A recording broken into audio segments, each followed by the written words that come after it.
সবাইকে আমন্ত্রণ জানাচ্ছি আই ওপেনার অনুষ্ঠানে। আপনাদের সবার সঙ্গে আছি আমি সাইমা ওয়াহাব। শহরের কোণে ব্যস্ত রাস্তায় এক কাপ চা থেকে গরম ধোঁয়া উঠছে। কেউ আসছেন ক্লান্তি মেটাতে, আবার কেউ আসছেন গল্প করতে। সেই গল্পের মাঝখানে একজন মানুষ দাঁড়িয়ে আছেন যিনি চা বানাচ্ছেন। আজ আমরা এমন একজনের সাথে কথা বলবো যিনি একজন চায়ের দোকানদার। চলুন দর্শক তার সাথে কথা বলি। কেমন আছেন নাজিম ভাই? আলহামদুলিল্লাহ ভালো। আপনাকে তো আমি প্রথম যখন দেখেছি আমাকে যখন বলা হচ্ছিল যে একজন চায়ের দোকানদার আসবেন, আমি কিন্তু একদমই এক্সপেক্ট করিনি যে আমি আপনার মতো এরকম কাউকে পাবো। কারণ হচ্ছে কি যে প্রথম কথা আমি বলি, আমি প্রথমে যেখানে আমি আটকে গিয়েছিলাম যে আপনি খুব স্মার্ট এবং খুব সুন্দর প্রেজেন্ট করেন, সুন্দর করে নিজেকে, আমি আপনার পোশাক দেখে মুগ্ধ। নর্মালি যারা চায়ের দোকানদারি করেন তাদের আসলে এরকম পোশাক আমরা দেখে অভ্যস্ত না। তো আপনার ছোটবেলার গল্পটা একটু শুনতে চাই। আসলে শৈশব আমার তো জিগাতলা পুরাতন কাঁচা বাজার 15 নম্বর এই দিকে কাটছে। পড়াশোনা খুব ভালোই চলতেছিল। আব্বা হঠাৎ করে আসলে 16 সালে অসুস্থ হয়ে যাওয়ার পরে এই চায়ের দোকানটা আমারে দেওয়া যায়, 17 সালে মারা। আপনার আব্বার পেশা ছিল চায়ের দোকানদার? প্রথমে সিকিউরিটি গার্ডে চাকরি করতাম। আচ্ছা। তারপর অসুস্থ হয়ে যাওয়ার পরে এই দোকানটা দেওয়া হয়েছে 12 সালে। কোথায়? এই সেম জায়গাতে? জিগাতলা পুরাতন কাঁচা বাজার। আচ্ছা। তারপরে বড় ভাই, এটা আর কি পারিবারিক বিজনেসের রূপ নেয়। বড় ভাই, আমার ভাগিনা, আমি, আমার আব্বা, চারজনে এই দোকান চালাইতাম। তারপর আস্তে আস্তে সবাই ক্রমাগত চলে গেছে নিজ নিজ জায়গায় উন্নতির লক্ষ্যে।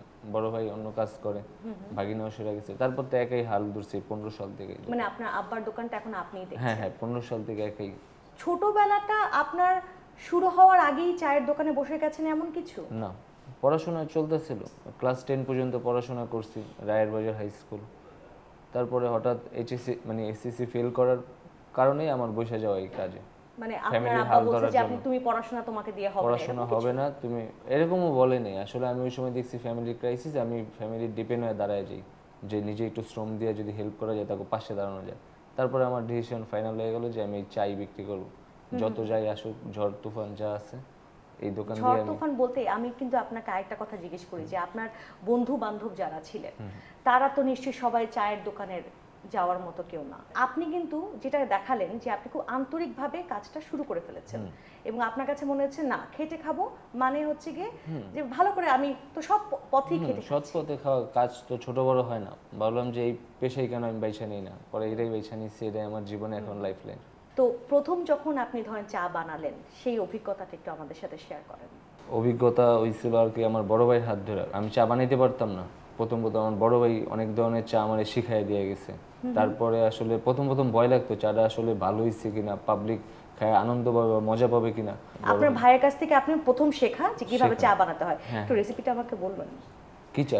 আমার দোকানে অনেক ধরনের চা আছে। পুদিনা পাতার চা, তেঁতুল চা, গ্রিন টি, তুলসী, তারপরে কফি চা, হরলিক্স চা, অনেক চা। কফি চা, আচ্ছা আমি একটু যে তুলসী চাটা শুনি, কারণ সামনে ঠান্ডা আসতেছে। তুলসী চা সবাই খেতে চায়। চাটা আসলে আমরা তো তুলসী পাতা ইউজ করি না, ওই কাজির একটা টি ব্যাগ আছে তুলসী, ওটা দিয়ে পুদিনা পাতা, কালো জিরা, আদা, লেবু এগুলো দিয়ে ইউজ করা হয়। বাট এটা এরকম এক কাপ চা তো বানাতে ধরুন কাজি যে টি ব্যাগের কথা বলছেন তো এক্সপেন্সিভ, একটু এত সস্তায় পাওয়া যায় না। তো এটা তো ওই চায়ের কাপের দাম কি অনেক বেশি হয়ে যায় নাকি আপনি সেমই? না, একটু প্রাইস বেশি। আর স্বাভাবিক যে সিগনেচার আইটেম রং চা, ওইটার দাম আর কি 8 টাকা, দুধ চা 10 টাকা, তেঁতুল চা 15 টাকা, গ্রিন টি 15 টাকা।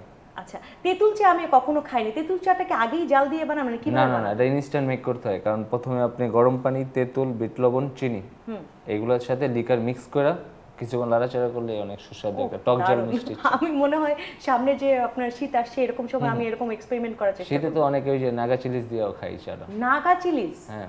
এটা কিভাবে বানান? এটা আসলে ওই যে কেচি দিয়ে কাইটা আর কি একটু ফ্লেভারটা দেওয়ার জন্য, ওই ঝাল ভাবটা এটা খুব টেস্টি হয়। এটা অনেকেই খায়, ওই চা খাওয়ার জন্য অনেক দূর দূর থেকে আসে মানুষ। আপনার দোকানের কোন চাটা সবচেয়ে বেশি স্পেশাল? রং চা। রং চা যেটা একদম নরমাল যে লিকার দিয়ে করা, অর্গানিক সব অর্নামেন্টস দেওয়া হয়, যে পুদিনা পাতা, কালো জিরা, রং চার বিভিন্ন ভেরিয়েশন রেখেছেন, লবঙ্গ, দারুচিনি, এইগুলো। মালটা চাও আছে নাকি? মালটা চা আছে। আপনি যখন চা সার্ভ করেন তখন তো অনেক ধরনের মানুষের সাথে আপনার পরিচয় হয়। অনেক ধরনের মানুষ। সেখান থেকে আপনার আসলে জীবনের কি কি শিক্ষা নিচ্ছেন বা কিরকম মানুষের সাথে পরিচয় হচ্ছে সবকিছু একটু শুনুন। প্রাতিষ্ঠানিকতার বাইরেও যে শিক্ষা নেওয়া যায় আমি কর্মের জায়গা থেকে শিখছি। অনেক ধরনের মানুষ পড়তে পারা যায়, কারণ তারা বিভিন্ন প্রতিষ্ঠান থেকে আসে। আমার দৈনিক নৈতিক কিছু শিক্ষা দেওয়া যায় যেটা আমার জীবনটা সহজ করে চলছে। সেটা কিরকম? অনেক কিছুই আসলে আমার অনেক কিছু জানার ইচ্ছা ক্ষুধা নিয়ে তাদের জিজ্ঞাসা করি যে ভাই আমার এটার অভাব আছে বা আমি এই ব্যাপারটা জানতে চাই, তারা এক্সপ্লেন আমার বলে দেয় আর কি, উদাহরণ দিয়ে আর কি। মানে অনেকে তো আছে আপনার ধরেন এই যে রাজনীতির আলাপ করছে, আবার কেউ হয়তো বা প্রেম ভালোবাসার আলাপও করছে, তো সেখানে কি আপনিও আপনার অভিমত দেন? মাঝে মাঝে দেওয়া হয় কিন্তু সবসময় জড়াই না, কারণ অন্যের টপিকে জড়াইতে নিজের আসলে সময়ও হয় না, কারণ আমার সব ধরনের কাস্টমারের সাথে কথা বলতে হয়, এই লেনদেনের যতটা আর কি দেনা পাওনার যতটা ইতিহাস। মানে এরকম কোনো গল্প আছে আপনার মনে পড়ে যেগুলো ধরেন আপনি আমাদের দর্শকদেরকে আজকে বলতে পারেন? অনেক গল্প আছে। জিগাতলা আসলে কি হালকা বৃষ্টি হইলে ওইখানে জলাবদ্ধতা তৈরি হয়। এরকমও দিন গেছে যে হঠাৎ বৃষ্টিতে পুরো জিগাতলা আঁঠু পানি হয়ে গেছে, থই থই অবস্থা। এই বৃষ্টি অবস্থা অনেক স্টুডেন্ট আমার দোকান বাঁচাইছে, ঢাকা কলেজের নিসাদ ভাই, সোহেল ভাই, মেহেদি ভাই, আমার এলাকারই, আমার মানে এরা ওই কলেজে পড়ে, ওই স্টুডেন্ট জিগাতলা ছাত্রাবাসে থাকে, ওই সুবাদে তাদের বাসাও আমার যাতায়াত ছিল, খুব মধুর সম্পর্ক হয়ে গেছে। একসাথে আড্ডা করতাম, গান শুনতাম। আমি আগে একা ফিল করতাম যে আমি চাওয়ালা, সবার সাথে মিশতে পারবো কিনা, চিন্তা ভাবনাগুলো আলাদা হয়ে গেছিল। তারপর তাদের সাথে মিশার পরে মনে হলো না, আমরা সবাই মানুষ। মানে আর কোনো ঘটনা বা আপনার আর কোনো মধুর স্মৃতি এরকম কোনো কিছু কি আছে আমাদের সাথে শেয়ার করতে পারবেন? আসলে স্ট্রাগলের জায়গায় মধুর স্মৃতিগুলো মানে জমাইতে পারা যায় না। গল্প করতে হলেও আমরা চায়ের দোকানে যাই, আমাদের ক্লান্ত লাগলেও আমরা চায়ের দোকানে যাই, সামহাও কোনো না কোনোভাবে আমরা যখন চায়ের দোকানে যাই আমাদের কোনো না কোনোভাবে একটা তৃপ্তি মিলে, এবং সেটা যদি ভালো চায়ের কাপে হয় তাহলে তো সেটা কথাই নাই। এই তো ভালো চায়ের সাথে ভালো ব্যক্তি প্রয়োজন, যারা কথা বলে মজা পায় বা আনন্দ দিতে পারা যায়, এরকম কিছু টপিক ঘটনা দৈনিকই ঘটে, আসলে সবগুলো তো নোট করা হয় না। আজকে যে আপনি এখানে আসলেন এবং আপনার দোকানটা কি খালি পড়ে আছে না আপনার দোকানে আমি এখান থেকে শুট করে যাওয়ার পরে দোকান খুলবো। মানে আজকে এখনো খোলেন নাই? মানে তার মানে আপনি কয়টার সময় দোকানটা খোলেন? আসরের পর 4টার পরেই খুলি আর। ও সকালবেলাটা করেন না? না, আমি রাত্রে বন্ধ করি তো 2টার পরে। 2টা পর্যন্ত আপনার দোকানে লোক জমে? হ্যাঁ, মানে 1টা পর্যন্ত দোকান খুলতে হয়, তারপরে পানি আনতে হয় আবার হাজারীবাগ থেকে, জিগাতলা থেকে রিকশায় করে, তারপরে ওইখান থেকে আবার যাই বসিলা। পানিটা কোথা থেকে সংগ্রহ করেন? হাজারীবাগ গজমহল থেকে পানি আনি। সেটা কি ওই যে লাইনের ডিপ টিউবওয়েল, সরকারি পাম্প, কল আর কি, এগুলো এখান থেকে ডিউটি পানি নিয়ে আসি, একদম বিশুদ্ধ। আপনার দোকানে এরকম কেউ নাই যে ধরেন অন্য কেউ সাহায্য করছে? আগে ছিল, আগে বললাম না পারিবারিক বিজনেস ছিল, তারপরে সবাই যে যার মতো করে ভিন্ন পথে একা হয়ে গেছে। এখন আর কি নিজের যতটুকু সময় বাইচা থাকে, পার্ট টাইম হোক বা মাঝে মাঝে ফুল টাইম, এই দোকানটা দিয়ে আমার সোর্স, এটা দিয়ে আমি জীবন চালাইতেছি। অন্য কিছু করার আসলে সাহস হয় না ওরকম। মোটামুটি ভালোই চলতেছিল। এই 24-25 সালটা একটু খারাপ যেতেছে, হয়তো বা এবারে যে দেশে ডলারের দাম বাড়তেছে, স্বর্ণের দাম বাড়তেছে। চায়ের দোকানে 24-25 সালের মানে হঠাৎ করে প্রভাব পড়লো কি করে? এটা প্রভাব পড়লো কারণ হলো কি, ওইখানে বহুত ভার্সিটির যারা আগে হলে থাকতে পারতো না, তারা এখন স্বাধীনভাবে হলে থাকতে পারতেছে। এই কারণে ওই এলাকার ছাত্রাবাসগুলা অনেকটাই খালি পড়ে গেছে। এই কারণে, কারণ আমাদের মূল কাস্টমার ছিল মানে ছাত্ররা, ছাত্রছাত্রী এখন হলে চলে যাওয়ার কারণে এটা একটা ইফেক্ট পড়ছে। আবার ভার্সিটিগুলো পার্মানেন্ট ক্যাম্পাসে চলে গেছে, এই কারণে জিগাতলায় এখন ভার্সিটি শূন্য। রাত 2টা পর্যন্ত যদি খোলা থাকে, রাত 2টার সময় ছাত্ররা আসছে 1:30 বাজে, 2টা বাজে। কিছু পলিটিশিয়ানও ভিড় করে, কারণ চায়ের দোকানে অনেক পলিটিশিয়ানরা আগে আসতো। পলিটিশিয়ান না পলিটিক্স মানে নিয়ে কথা বলছি এরকম কেউ? পলিটিশিয়ানরাও আসতো আগে, পলিটিশিয়ানরা এখন হয়তো নাই, কিন্তু পলিটিক্স নিয়েও কথা বলে, খেলাধুলা নিয়ে কথা বলে, বিভিন্ন মানে চিত্র বিনোদন, অনেক কিছু নিয়ে কথা বলে, অনেক সাবজেক্ট থাকে সবার আলাদা আলাদা। ভিড়টা জমে অ্যাকচুয়ালি কোন সময় থেকে? সন্ধ্যার পরে, মানে মাগরিবের আজানের পর থেকে একদম রাতে 9টা-10টা পর্যন্ত। ধরেন অনেকে কাজ শেষ করে হয়তো হ্যাঁ, অফিস টাইমের পরে, মার্কেট বন্ধ হয় 8টার পরে, আর এই যে সন্ধ্যার পরে যারা সরকারি অফিসার যারা, তারা ম্যাক্সিমাম, আর কলেজ ছুটি হয়ে যায় 5টার পরে, এই সন্ধ্যার পর থেকে আর কি। অনেকে আছেন যারা যে অফিস আওয়ারেও ধরেন অফিস শেষ করার পরে চিন্তা করেন যে রুটি কলা দিয়ে তার হয়তোবা একটু যতটুকু নাস্তা খাওয়া যায়। আসলে জিগাতলা এরকম কি আপনার দোকানেও কি এরকম কিছু আইটেম রেখেছেন? যে হ্যাঁ, কিছু বেকারি আইটেম আছে। বেকারি যে কেক বা বন রুটি, বাটার বন, বিস্কিট ইত্যাদি আছে। বাট আপনি যে বারবার বলছেন যে আপনি একাই চালাচ্ছেন, অনেক সময় হয় না যে আপনার নিজের রোগবালাই হচ্ছে, তখন বন্ধ রাখি দোকান, কারণ এটা তো আপনার লস হচ্ছে। হ্যাঁ, মাঝে 2.5 মাস বন্ধ রাখছি, কারণ ব্যবসায়িক উত্থান পতন চলতেছিল হঠাৎ করেই। তারপরে একবার আমার হলো কি, আমি হাজারীবাগ পানি আনতে গেছিলাম, তারপরে পানি আনার সময় আমার একটা ব্যাগ থাকে, কাঁধের ব্যাগ, ওটাতে সিগারেট, আমার মোবাইল, ওয়ালেট সব কিছুই ব্যাগেই থাকে। আমি ভুলে নামার সময় গাড়ি ভাড়া দেওয়া ওই ব্যাগ ওইখানে রেখে গেছি। তারপর আমি 2.5 মাস ওই যে সব মূলধন হারায় ফেলেছি, 2.5 মাস দোকানও করতে পারিনি। ওই প্রত্যেকটা দিন আমার খুব কষ্টে গেছে। তারপর আবার আমার আম্মা, আমার বড় বোন, ওনারাই আমারে 1000-2000 টাকা করে দিছে, কয় যা বাবা এগুলো নিয়ে আবার খোল। আমি আবার বারবার থাইমা গিয়ে আবার শূন্য থেকে এখানে শুরু করছি বহুবার। তো সেই জন্যই আপনি বারবার বলছেন যে আমার বারবার স্ট্রাগল হচ্ছে। বারবার হইতেছে, কারণ কি এককালীন কিছু টাকা মানুষের কাছে চলে যায়, কারণ চা সিগারেট তো এগুলো ধোয়ায় সম্পর্ক জড়ায় থাকে, কিছু সম্পর্ক চুমুকে হারায় যায়, মানে যেগুলা হাল খাতাও হয় না, লাল খাতায় রয়ে যায়। বাকির একটা ব্যাপার আছে, চায়ের দোকান মানে একটা বাকি, ওটাতে আর কি এককালীন কিছু টাকা চলে যায়। থাকে না মাস শেষে তোমাকে দিয়ে দিব, এখন তুমি লিখে রাখো তোমার খাতায়। হ্যাঁ, আমার একটা বন্ধু আছে, দিয়েও দেয়, ওর টাকা দিয়ে তো আমি গ্যাস কিনি। আপনার ইমরান, বন্ধু? আচ্ছা। ইমরান ওর ডেন্টালে চাকরি করে, আবার উন্মুক্ততে পড়াশোনা করে। ইমরান আমার খুব ছোটবেলার বন্ধু। তো তো আরেকটা কথা বলি, আমি যখন এই যে প্রথমে আপনাকে দেখে যেরকম আমি একটু অবাক হয়ে গেছি যে আপনার পোশাক আশাক এত সুন্দর কি করে। নর্মালি তো আমরা চায়ের দোকানদারকে সবাইকে দেখেছি খুব সাধারণ পোশাকে, একদম বাসার কাপড় বলতে পারেন লুঙ্গি পরে আছে হয়তো, বা আমি যেরকম অবাক হয়ে গেছি এরকম তো অনেকেই নিশ্চয়ই অবাক হয়ে যায় আপনাকে দেখে। আমি নিম্নবিত্ত হইলো, আমি চলছি অভিজাত ফ্যামিলির ছেলেপেলেদের সাথে। আসলে তারা আমার গ্রহণযোগ্যতা দিচ্ছে এই কারণে, আর তাদের থেকে আমার রুচিবোধ শেখা, মানুষ চেনার একটা উপায় থেকে আপনি একটা রুচিবোধ। সময় বলছিলেন যে আপনার যখন অনুষ্ঠান শুরু হওয়ার আগে আপনাকে জিজ্ঞেস করছিলাম আপনার আব্বাও নাকি বেশ পরিপাটি দোকানে থাকতে পছন্দ পরিপাটি করতেন। করতো, কারণ কি আমার তো আব্বা তো ছোটবেলা থেকে 5 নম্বরে বড় হয়েছে। তারপরে রায়ের বাজার আগে আব্বার বিজনেস ছিল যে সবজির দোকান, আবার হলুদ মরিচ, মানে অনেক ধরনের বিজনেস করছে জীবনে।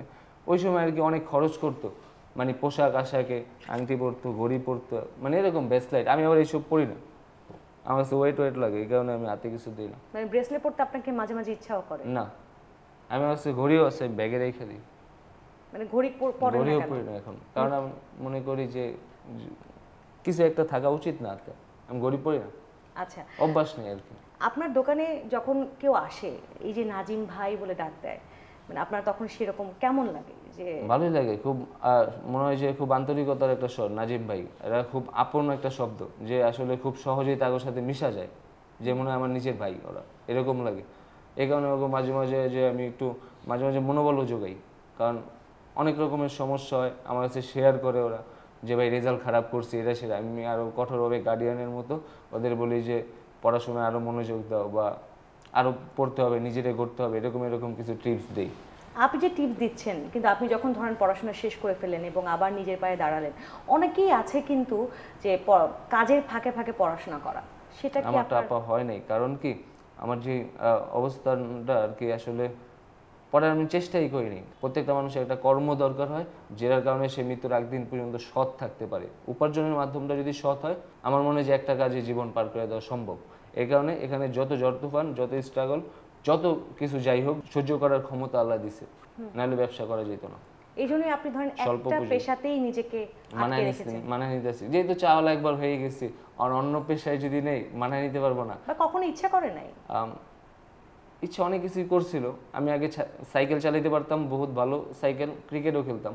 আসলে পরে মনে হলো যে দোকান বন্ধ করে দিয়েছে, ম্যাজিস্ট্রেট মোবাইল কোর্ট আইসা দোকান উচ্ছেদ অভিযান চালাইছে। ওই সময় আমি কি করুম, বেকার সময় ভাবলাম যে ওই যে ফুড রাইড করে না অনেকে, ডেলিভারি দেয়, ফুড ডেলিভারি দেয়, ভাবলাম যে সাইকেল নিয়ে এইগুলো কেন করতেছি না, তবে এগুলো হয়নি আর কি। আচ্ছা নাজিম ভাই, আপনার পরিবারে কে কে আছেন? আমার ওয়াইফ আছে, আমার বাচ্চা, আমার মা, আমার ভাই ভাবি, ওনারা থাকেন। বোনদের বিয়ে হয়ে যাওয়ার পরে তারা আলাদা থাকে শ্বশুর বাড়িতে। আচ্ছা, সবাইকে একই বাসাতে থাকছেন? একই বাসায়, আসলে জয়েন্ট ফ্যামিলির মতোই, সবাই একসাথেই থাকি আমরা বাসায়। আপনার বাচ্চা কোন স্কুলে পড়ে নাকি? না, আমার বাচ্চা 14 মাস বয়স। আচ্ছা, থাকি। ছেলে না মেয়ে? মেয়ে। পরিবারের সহযোগিতা কেমন পান? মাঝে মাঝে পাওয়া যায়, যে সময় আসলে খুব ডিপ্রেশনে থাকি, হতাশায় থাকি, কর্মে যদি আসলে অনেক রকম ঝুঁকি আসে, কিন্তু ব্রেন ঠান্ডা রাখার একটা উপায় হলো মানসিক প্রশান্তি। এটা ফ্যামিলির কাছ থেকে পাওয়া যায়, তাদের সাথে কথা, দুঃখ, কষ্টের কথা শেয়ার করলো, বা আনন্দের কথা, যাই হোক সব ভাগাভাগি করে শেয়ার করা যায়। এটা একটা আনন্দের ব্যাপার, যে আসলে ফ্যামিলির সাথে শেয়ার করতে পারি। এরা সাপোর্টিভ হিসেবে আমার পাশেই থাকে, তারা সবসময় আপনার পাশে থাকে। এই যে সবসময় আপনি যে পাশে বারবার থাকে। বলছিলেন, যে একটু আগেও বলছিলেন যে আপনি স্ট্রাগল করছেন এবং আপনার এমন একটা সময়ও গেছে যে আপনি 2.5 মাস ধরে কোনো কাজ করেন নাই, তখন আপনার সংসার চলেছে কিভাবে? জমানো টাকায় চলছে, আর যে আমার আম্মা চালাইছে, আমার ওই জমানো টাকা আস্তে আস্তে খরচ করছে। মানে উনি কিছু করেন না, ওনার জমানো টাকা থেকে জমানো টাকায় খরচ হয়েছে। আচ্ছা নাজিম ভাই, আপনি যখন আর বড় ভাইও হেল্প করছে কিছু। সবাই আপনাকে আসলে সেভাবে করে ভালো করেই সাপোর্ট করার চেষ্টা হ্যাঁ, করে? আমার বউ অনেক সাপোর্ট করছে। মাঝে অনেক মাস ওরে আমি মানে 7-8 মাস আমি ওরে কোনো টাকা পয়সা খরচও দিতে পারিনি, ফ্যামিলির খরচ। ও আমার কিছু কয় না, নিজে আবার জব নিছে, তো জব নিয়ে এখন কি কাজ করেন উনি? পার্লারে কাজ করে, যাইয়া গেছে কাজ শিখছে। এখন ফ্যামিলি, এখন বাচ্চারে পালে, বাচ্চার খরচ আছে ইত্যাদি, আমিও টাকা দিই। দিনে কয় কাপ চা বিক্রি হয় আপনার দোকানে? আগে তো অনেক সেল হইতো, এখন আর কি 200 প্লাস। আগে কিরকম বিক্রি হতো? আগে 400-500 কাপ বিক্রি হতো। 400-500, কিন্তু আমি এটাই খুব অবাক হচ্ছি যে এখন এত কমে গেছে, কিন্তু চায়ের তো দাম খুব বেশি না, সবাই তো চা খায়। আসলে পলিটিক্যাল চাটা খাওয়া হইতেছে না। পলিটিক্যাল চা খাওয়া হচ্ছে? আমাদের ওখানে পলিটিক্যাল চা আছে, যারা অনেক আলাপ আলোচনার রাষ্ট্রীয় চিন্তা ভাবনা নিয়ে চায় চুমুক দেয়, ঘন্টার পর ঘন্টা দোকানে বসে থাকে আর অনেক চা খায়, ওই ব্যক্তিগুলো হারায় গেছে। এই কারণে চায়ের দোকানে একটা যে আর্নিং সোর্স, ওরা কোমরের দিকে দেখা যেতেছে। যাই হোক, আপনার সাথে আজকে কথা বলে আসলে আপনার যে স্ট্রাগলটা আমরা জানতে পারলাম। আমার মনে হয় না যে এই স্ট্রাগলটা খুব বেশি দিনের থাকবে, হয়তো আপনি আপনার চায়ের দোকানটাকে একটু বড় করার চেষ্টা করবেন ভবিষ্যতে। হ্যাঁ, ভবিষ্যতে বড় করার ইচ্ছা আছে, কারণ যেটা আমার সব বিপদে আপদে আমার পাশে ছিল, এটা আসলে আমি ছাড়তে চাই না। আমার এক্সপিরিয়েন্সটাই আমি পুঁজি করতে চাই, যেটা আমার সামনের দিকে আগায় নিতে পারে আর। আমাদের অনুষ্ঠানের একদম শেষ পর্যায়ে আমরা চলে এসেছি। আমরা আপনার কাছ থেকে বিদায় নিব, তবে তার আগে আমি চাই আপনি আমাদের দর্শকদের কিছু বলুন। আসলে বলার কিছুই নেই, জীবনে প্রত্যেকটা দিনই আমাদের সততার ভিতরে পার করা উচিত। আসলে সৎ শিক্ষা, সৎ কর্ম, সৎ হালাল রিজিক, এইগুলো যদি পাশে থাকে, একটা মানুষ পবিত্রভাবে দিন পার করতে পারে। আর সবারই এটাই স্ট্রাগল করা উচিত। ব্যবসার মতো ঝুঁকি আসলে সবারই নেওয়া উচিত, কারণ এটা স্বাধীন পেশা, চিন্তাভাবনা। আসলে এক একজনের লাইফস্টাইল এক এক রকম, কিন্তু সবার স্ট্রাগল ভিন্ন ভিন্ন ভিন্ন পর্যায়ে, সবাই বিভিন্ন কর্মে আছে। সৎ থাকা উচিত।